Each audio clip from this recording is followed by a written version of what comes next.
Let me pull this up for you guys. Women need to completely shut the up. It's not like, it's like these guys are complete and they just want to for this like mythical good woman. The mythical good woman that we can safely pour our simping into. If you don't have, wow, this is going to sound so bad. If you don't have like a deep and instinctual contempt for women in general, like you're not going to make it. I don't know what to tell you. When will they realize we want feminine women? Oh. Now, to the untrained listener, this would be perceived as evil talk, right? But I want to rewind that because it's actually extremely important. I'm going to kind of, though Nick is using some sarcasm here or some hyperbole, etc. The underlying message under this hyperbole is extremely important. So I'm going to play it back for you guys real quick. And for all my young guys out there, listen up. Wow, this is going to sound so bad. If you don't have like a deep and instinctual contempt for women in general, like you're not going to make it. I don't know what to tell you. Okay. Now, obviously, he's kidding. I know Nick personally. So like he's saying contempt, like he's using a very strong word. But what he's really saying here, chat, is if you defer to female authority or female leadership, or you base your life around women, you're going to have a bad time. Okay. I'm going to say that again. This is super. If you base your life, right, your interactions, the way you move, the jobs you take, where you live, you know, your lifestyle habits, if you base that off of a woman, you're going to have a bad time. Okay. So in other words, the whole concept of happy wife, happy life is a lie and a facade. It is a psyop and propaganda to motivate you to allow your woman to become the decision maker, to become the authority, and eventually undermine your authority and then leave you anyway. Okay. Most men in America are painfully blue-pilled. And this is why so many guys struggle with women in general, right? Because we've been told to be, you know, nice and pedestalize women and that their opinion matters or whatever. But that mindset of believing in egalitarianism between the genders is actually going to set you up for failure. I'm going to say that again. Guys, this is super important. The belief and mindset that men and women are equal and entering relationships with that mindset is going to set you up for inevitable failure. It might be a month, it might be a year, it might be 2 years, it might be 3 years, it might be 10 years. But at some point, death by 1,000 paper cuts is going to have you bleeding out. And those paper cuts are pedestalizing your girl and not recognizing that you are the authority, not recognizing when she shit tests you, right? I'll give you guys an example. I'm sure many of you guys that watch the show either have a girlfriend, have a wife, or have had a girlfriend or had a wife that you live with, or that you spend a significant amount of time with, right? You may have told her to go do something. Hey, make me a sandwich. Hey, I need you to do this. And they would respond, do it yourself. Now,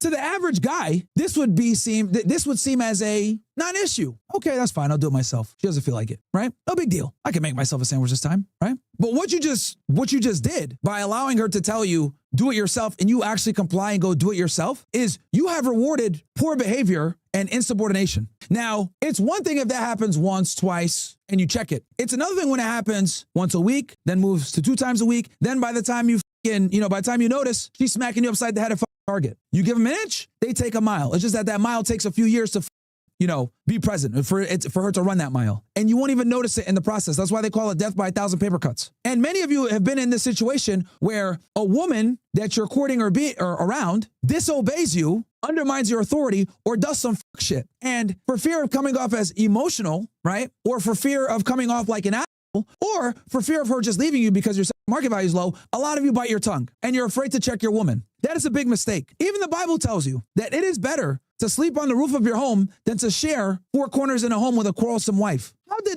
in biblical times know that women are going to shit test you and you can't fucking tolerate that shit? You guys ever think about that? Biblical knew that these were.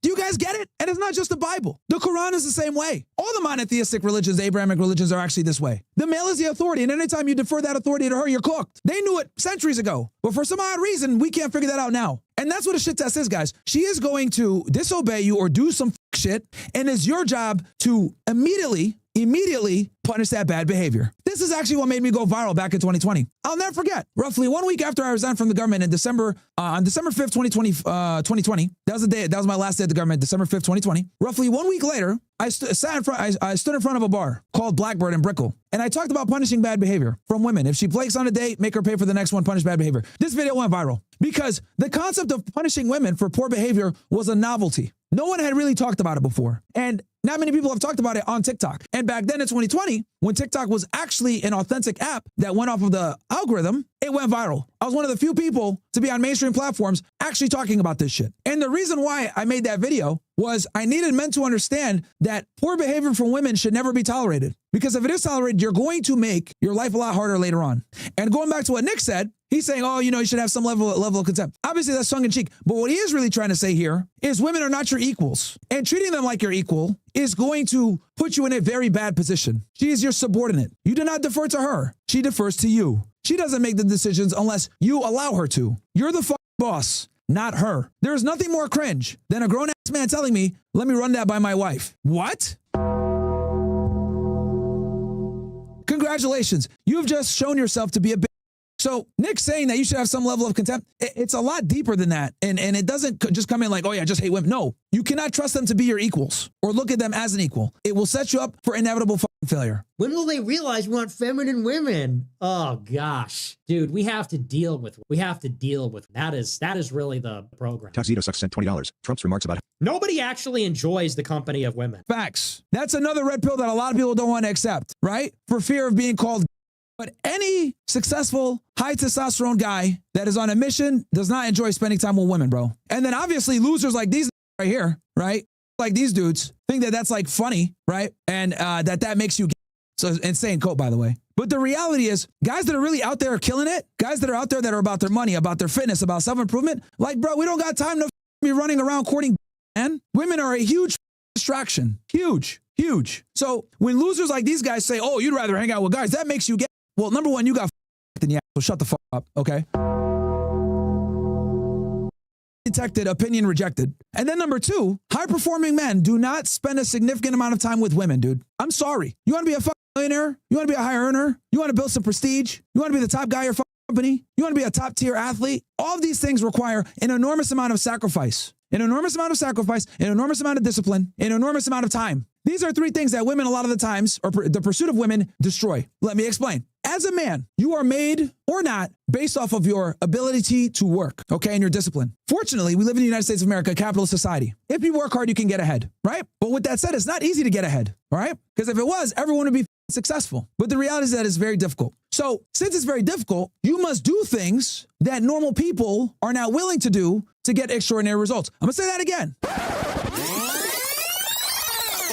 If you want extraordinary results, you cannot do ordinary behavior or participate in ordinary behavior. Extraordinary behavior leads to extraordinary results. Ordinary behavior leads to regular results. Ordinary results, excuse me. In order to achieve something you never had, you must do something that you have never done, and for the most part, what others are not willing to do. Now, let's apply this to women. Anyone that's good with women and understands the marketplace understands that dating, courting, and having sex with women is a numbers game. It's literally sales. Whether you want to get this information from Mystery, to me, to Rollo Tomasi, right? To any big pickup artist, right? Or dating guru, whatever the fuck you want to call it. We all understand the bottom line is this. If you want to get laid and have a high notch count or have a lot of women, it is a numbers game, okay? The best guys in the world close about 10% of the women that they talk to. Now, I understand that I have a lot of new people here that aren't familiar maybe with my dating content. So I will quickly give you guys an overview. Closing 10% of the women that you talk to makes you a world-class guy. You can do seminars on this shit, okay? You get to like Owen Cook level, RSD type shit, Mystery type shit,